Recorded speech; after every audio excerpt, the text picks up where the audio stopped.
Coming up on Lawmakers. Legislation that would allow the City of Atlanta to levy an additional 1% sales tax to pay for federally mandated improvements to the sewer system passes the Senate. Governor Sonny Perdue's child endangerment legislation is considered by a Senate committee. And the Hope Scholarship continues to garner attention under the Gold Dome, and not just from legislators. Those stories and more are coming up next. Live from Atlanta, this is Lawmakers for Monday, February 9th. Here are your hosts, Wendy Lawson and Gerald Bryant. Good evening, everyone. Also on tonight's broadcast, the Medical Association of Georgia rallies at the Capitol to oppose cuts to the health care budget.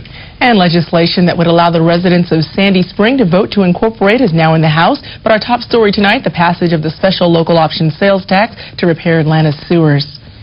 Atlanta is one step closer to voting on a sales tax to help fix the city's sewer problems. For Mayor Shirley Franklin's reaction to today's Senate vote, let's go live to Chrissy Thrasher. She's live at Atlanta City Hall. Chrissy. In Wendy, Atlanta Mayor Shirley Franklin says she's pleased the bill passed through the Senate today. If it passes through the House, Atlanta residents may have the opportunity to vote on a 1-cent sales tax that would help repair Atlanta's aging sewer system.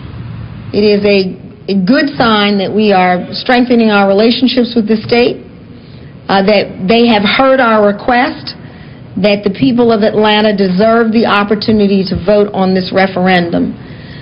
If that referendum is to pass, it would actually result in the reduction of the water and sewer rates in years 2005 and forward. So it is a good sign, and I am certainly very pleased that our message has been heard in the state Senate. And the bill passed with a 49-6 vote in the Senate. Mayor Franklin also says that she's hopeful this bill will pass in the House. Reporting live from City Hall, Chrissy Thrasher, Lawmakers. Thanks, Chrissy. And now let's look back at the Senate today, the debate before today's sewer tax vote. Here's Senator Kasim Reed speaking in favor of the Senate substitute to House Bill 709. What this bill would allow the City of Atlanta to do is to provide for an additional 1-cent sales tax for a specific period of time, in this bill 5 years, with the revenue from that sales tax to be used to address the City of Atlanta's federal consent decree requirements. To give you a little background on the federal consent decree, currently the City of Atlanta is under a federal consent decree under the 11th Circuit to make mandatory repairs to its water and sewer system. Senator Reed, who is from Atlanta, worked with Senate Republicans to craft the substitute bill. He called it a self-help bill that would help Atlantans help themselves. This bill will only tax the citizens of Atlanta and the city limits only. So this really is a self-help bill. This bill really is a bill about letting the citizens of Atlanta have an up or down vote on how they want to fund the $3.2 billion in sewer repairs. Governor Perdue's floor leader, Senator Dan Lee, said this would be one of the most important votes taken in the Senate this year. Lee said this bill was important for the environment of the entire state. If you think that you're out to protect the water of this state, the drinking water of this state, and I don't mean for the city of Atlanta, I'm talking from here to Apalachicola and even south of Apalachicola, this bill does it. What you doing, man? This is an environmentally sound project. It is an economically sound project. I commend it to you. This is not a City of Atlanta problem you're addressing today.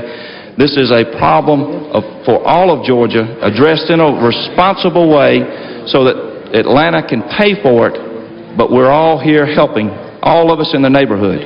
I commend the leadership that has put this together, and especially as I rise here, the leadership of Mayor Shirley Franklin stepping up to the plate to be that good neighbor.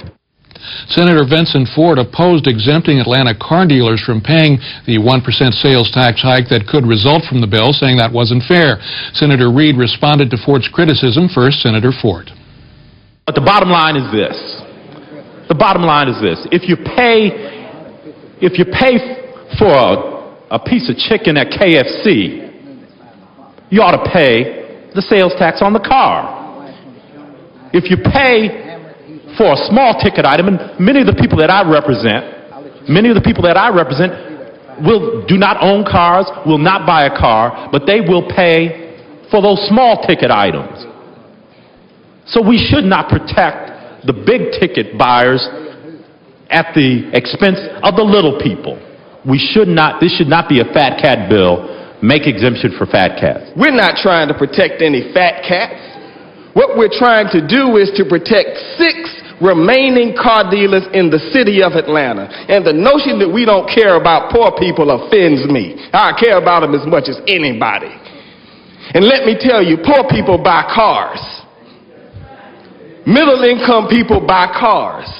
And a poor person in the city of Atlanta ought to be able to get up and go 10 minutes for their families to buy a car if they want. Senator Fort offered 2 amendments, one to strike exempting car dealers, another guaranteeing that any sales tax revenue would result in a rollback of Atlanta sewer and water bill increases. Both amendments failed, and House Bill 709 passed by substitute 49-6. That means it returns to the House.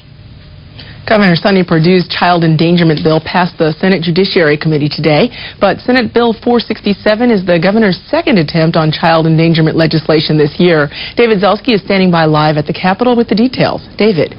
Well, that's right, and Wandy, the first version, House Bill 1108, was engrossed, meaning it could not be amended, but stalled in the House Judiciary Committee because of problems with the language. Governor Perdue's Senate Floor Leader Dan Lee says bipartisan support for this bill should lead to better success. In this legislature, form gets precedent over substance. And it's obvious with an issue like this, with an issue that has been addressed like this issue has been, that form in the House has taken precedent over substance. My great fear is that that'll continue. I hope that with the bipartisanship that has been shown by the minority leader in the Senate, by our governor especially, that the House will once and for all pass a bill that we all need. Representative Willard is here from the House Judiciary, and he and I actually have worked on this legislation in the past together. He on the House side and myself on the Senate side. I think he's a spokesman for that committee. I think he's was here today to extend the right hand to say we want to try to get this bill passed. Senator Lee says that this version has clear language that makes it illegal to have children in the house where methamphetamines are being manufactured or intended to be manufactured. But not everyone agrees the language is clear enough. In the definition of criminal negligence, it says wanton, willful, or reckless. That can be anything. It's up to the prosecutor to determine what constitutes criminal negligence, and it has been said before that that could be just a mere accident, like a child pulling hot liquid on itself and being burned. Senate Bill 467 passed the committee unanimously. It now goes to Senate Rules. Reporting live, I'm David Zelski for Lawmakers. Thanks, David. In other news, Senate Rules Chairman Don Balfour says his committee is likely to have a hearing and to vote Wednesday on the proposed constitutional amendment banning gay marriage in Georgia.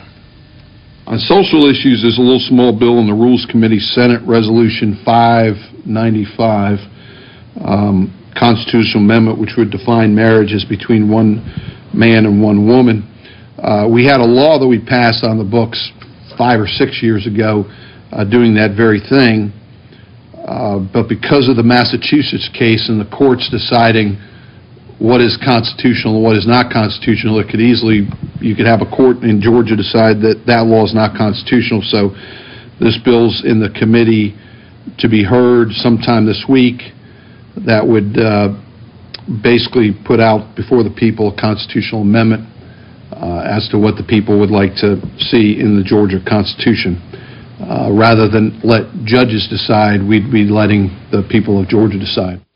Senate Resolution 595, the Defense of Marriage Act, would take a 2/3 vote to pass. That's because it's a constitutional question. Rules Chairman Balfour says the votes are there. This bill, not as a constitutional amendment, but as a law, passed the floor of the Senate with a huge 3/4 of the Senate voting for it. Now, obviously, that was a different Senate. But I don't think there's any question that I think this should pass overwhelmingly on the floor of the Senate. Holding it off would not have anything to do with counting votes, because I think the votes are there on a bipartisan basis to pass this overwhelmingly.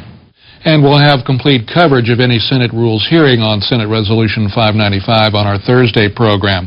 Senator Balfour also repeated what we've been hearing from Republican leadership for the past week. He said an upturn in lottery proceeds does not mean there's not a need to cut books and student fees from the Hope Scholarship. Although lottery revenues have been increasing over the last few months, the trail is such that if we do not do something, there's still going to be a shortfall to the point that we could run out of funds in 4 or 5 or 6 years. And maybe it's one less year because revenues are doing better, but there's still a demand going this way and revenues going the opposite way, and therefore we have to do something to handle that. And this is one idea. Obviously, the governor also has some things on SATs that is not included in either one of these bills, but that is probably going to be part of the debate. One interesting item to note, the code section governing the lottery provides for reducing scholarships when lottery funds decrease to a certain level. The methods of reduction include items already mentioned being considered by the legislature, reducing student fees and books, and reducing the academic years that are funded. Well, the General Assembly today heard firsthand examples of how valuable the Hope Scholarship is to the state's technical schools. As legislators debate the financial solubility of the program, the 2003 Ambassador for Technical Education and the Technical College Teacher of the Year encouraged support for the program. First, Representative Chuck Martin on the Hope budget deficit. This morning I heard comments by an elected official in Georgia that tries to persuade us again that there's not a problem with Hope, that it has a $250 million reserve fund. I beg to differ with the gentleman and in fact want to pass out information tomorrow that will show what he considers to be a fund in good shape is not in fact that way. Sophomores in high school this year will have no money to continue Hope in 2007 if this body does not act in a bipartisan manner. I would personally like to thank all of you for your support of technical colleges, the Hope Grant, and the Hope Scholarship. As you all continue the difficult and necessary work of preserving the Hope program for future generations, please continue to protect the immediate needs of technical college students across the state. Demographic data suggests that these are the students who need financial assistance the most. Last year, over 100,000 technical college students took advantage of the Hope program. 76% of our graduates received the Hope Grant, and the investment is paying off. Over 98% of technical college graduates went to work or chose to continue their education. And by the way, they went to work right here in Georgia. Meanwhile, the Georgia Foundation for Independent Colleges discussed their 2004 public policy agenda with Governor Sonny Perdue this afternoon. He joined representatives of 28 private Georgia colleges for a luncheon in downtown Atlanta, reminding them that times are tough financially, but he says he supports their role in higher education. I can't pull any wool over your eyes. You're a pretty savvy group, and you know what our situation is right now, and you know that with your wish list, like everyone else's, comes a price tag attached. And I believe that we are going to grow out of this recession, and higher education is one of those areas where I'm ready to put my money where my mouth is, because I think you get the investment back quickly. But I know that our public universities, while they're good and we're proud of them, are not the right choice for every Georgia student. And when those Georgia students are looking for their options, I want to make sure that we have strong, vibrant, robust, independent colleges in Georgia that will provide them attractive and affordable alternatives. Part of the GFIC's agenda includes enacting House Bill 341, which would qualify part-time private college students for the Hope Scholarship. That bill was tabled last year, but recommitted on January 12th of this year. Governor Perdue, however, encouraged them to support his plan for revising Hope.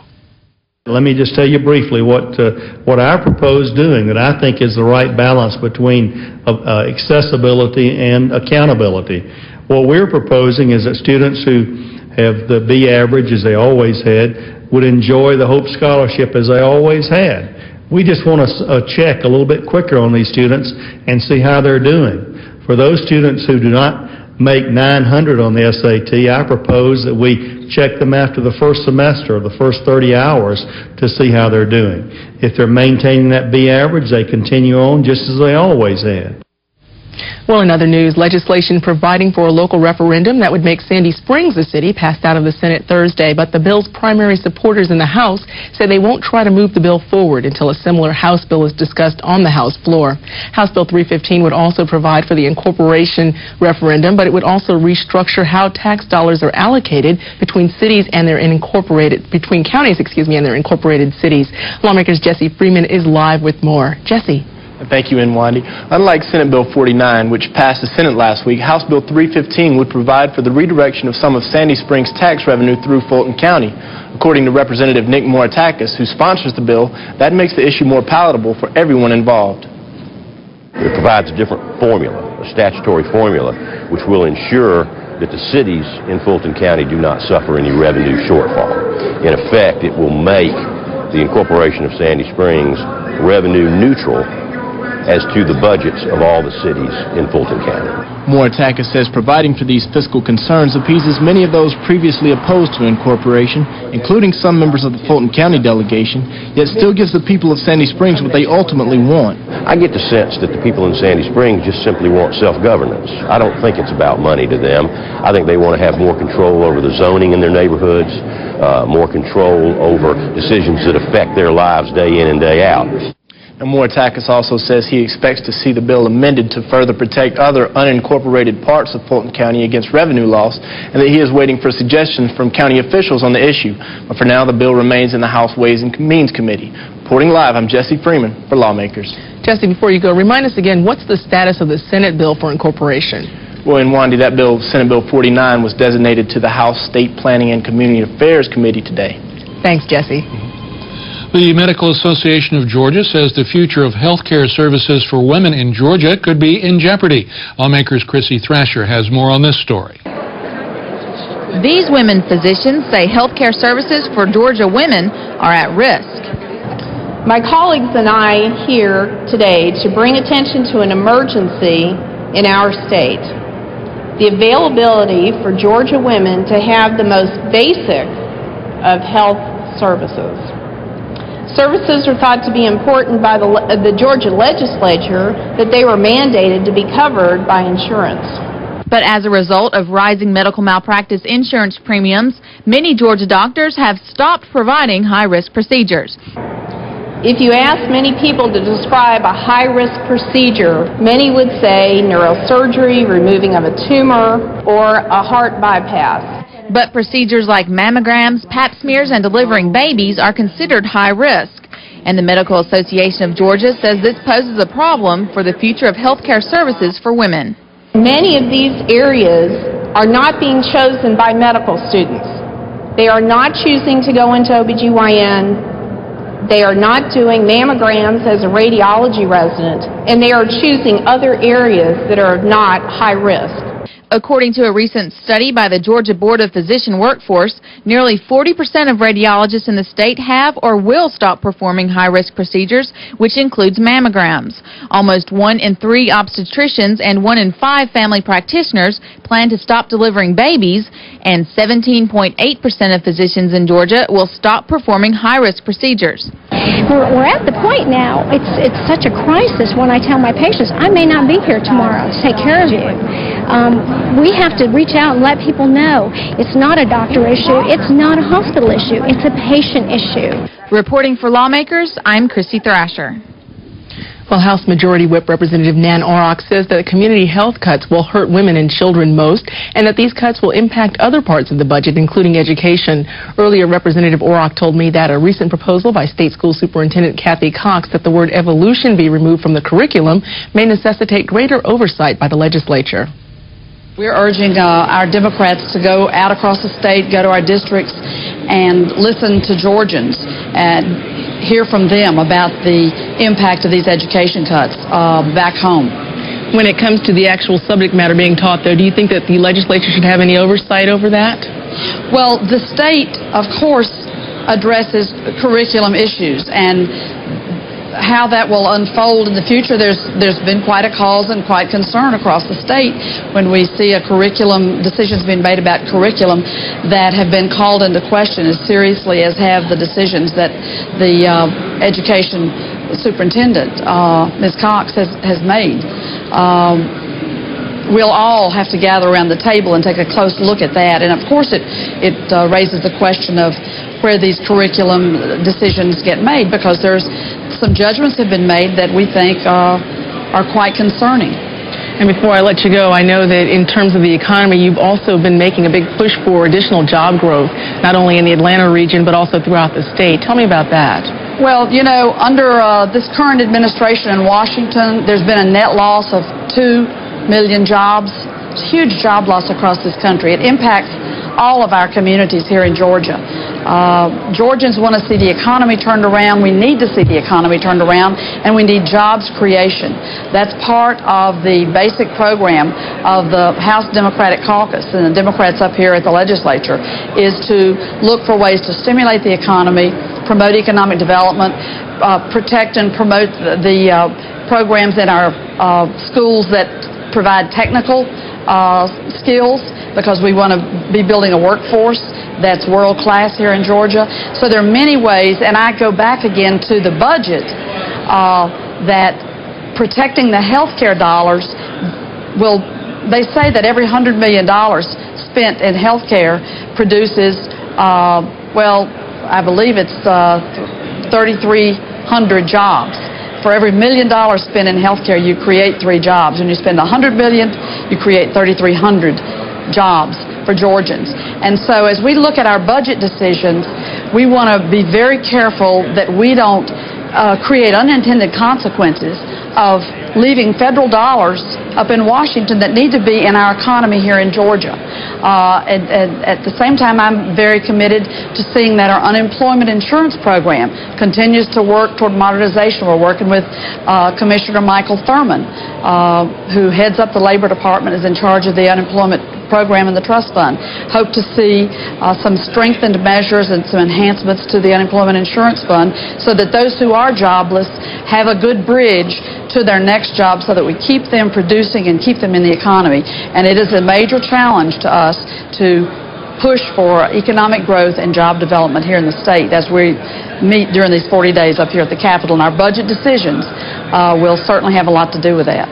Well, we look forward to following that as the session continues. House Majority Whip Representative Nan Orrock, thanks so much for being with us. Thank you so much. And we also checked in with Senate Majority Whip Mitch Seabaugh today. I began by asking him about today's passage of that bill that could lead to a sales tax vote to repair Atlanta sewers. One thing you see up here that I've seen the dynamics you have a lot of times, you have the urban versus rural. There's a lot of partisan stuff that happens up here, but when you see the urban versus rural, we came together in a situation where this is something that is not just an Atlanta area. This protects the watershed further down the rivers, down to West Point Lake. So it affected both urban and rural. So therefore, I think that's where you saw what we consider called bipartisan. But you had a joining of the urban legislators up here and the rural legislators, and coming together and trying to do something that we needed to answer to help Atlanta to be able to fix the problem.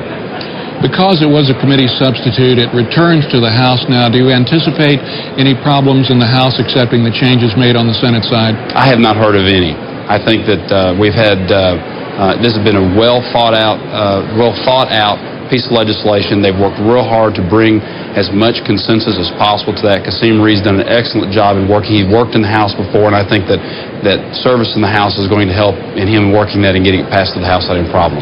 Let's move on to Hope Scholarship legislation. We have not seen that on the floor yet. Is there any particular reason why we haven't seen that come out of committee?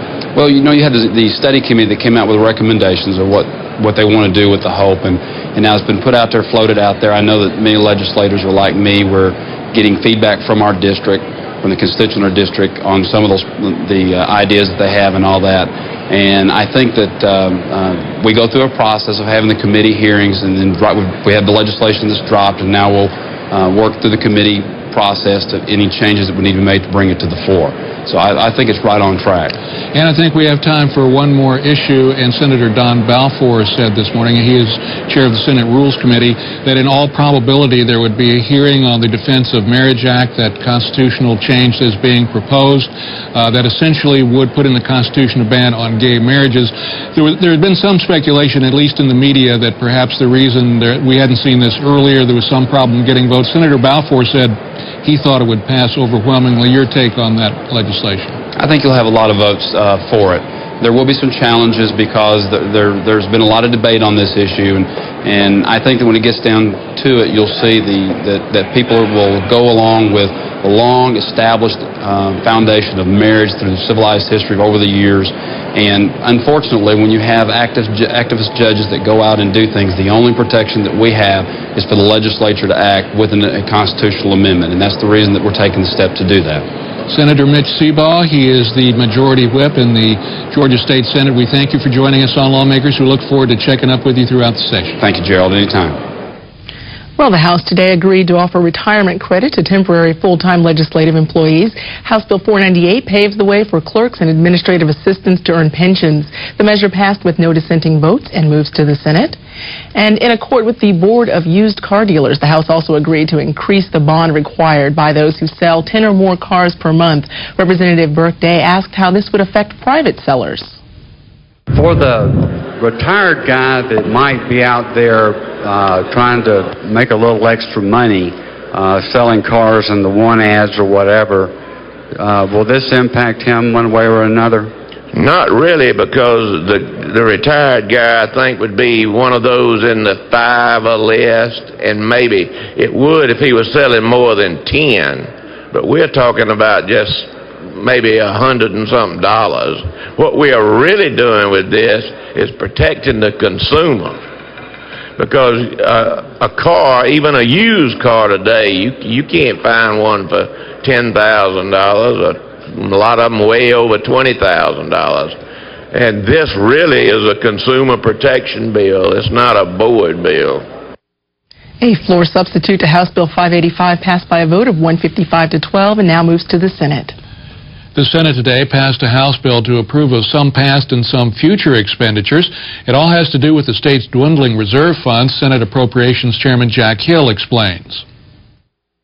Just the short version is when we appropriated those funds last year, at the time we had some $400 million in reserves, and I actually appropriated these funds thinking they would come out of that discretionary 4% and 5%. By the time the end of 2003 came and our deficit at the end of the year, we had eaten up virtually all of those reserves, which meant that the next day this appropriation has to come out of this 3% fixed reserve, which we obviously don't have anymore. So this validates the legislature's role in appropriating these funds and make sure that we don't give up the right to control what is in that 3% revenue shortfall reserve.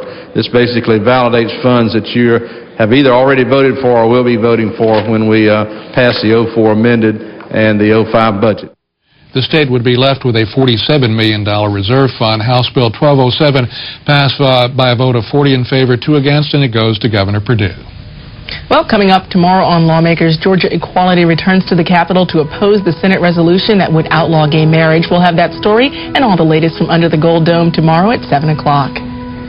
And now we invite you to stay tuned for Fine with the Keno Brothers of Antiques Roadshow fame. That show is next here on Georgia Public Broadcasting. And that is our broadcast for this, the 14th day of the Georgia General Assembly. Thanks for joining us. I'm Gerald Bryant. And I'm Wandy Lawson. For everyone here at Lawmakers, good night. Good night.